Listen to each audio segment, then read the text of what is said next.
aboki na tafiyar mu ta yi farin suna.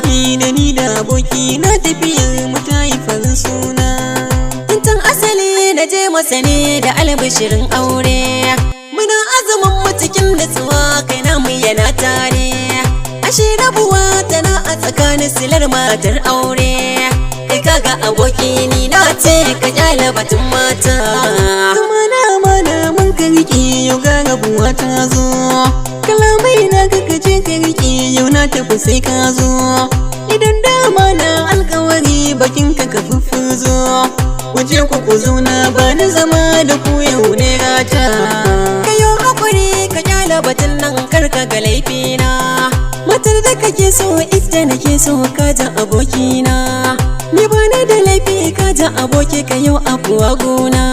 Ita ta yi kirana tun awaya na yau saboda ita. Yadda ta da kanta na miƙa ma da zan baka saka mun. Fushin da nake yi ya taɓa zuci illa ya sanya mun. Ka je ka aura na haƙura da kun so kun samun. Shi dai madadi a wurin Allah da nema mai tsafta. Shi laifi duk mai yin sanate ya hau hanyar tuba. Na ɗauki abin da kake ta nufi ba san ra'ayina ba. Zaman mu da kai ya zarta a ce mace ce ta shigo ta raba. Karatun ta nitsi je ka kayo zaman mu ya inganta. Daga na aboki baka da laifi komai ya kare. Watan zamani sai mu kula zaman su mu dan daure. Fuska biyu te mana gashi yau tana da wuyar aure. Aboki ta homo mu zauna yin haka shine fata na.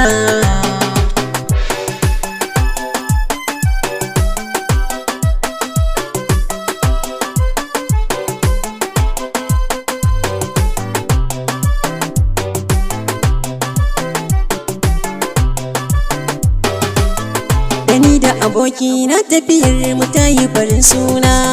Da ni da aboki na tafiyar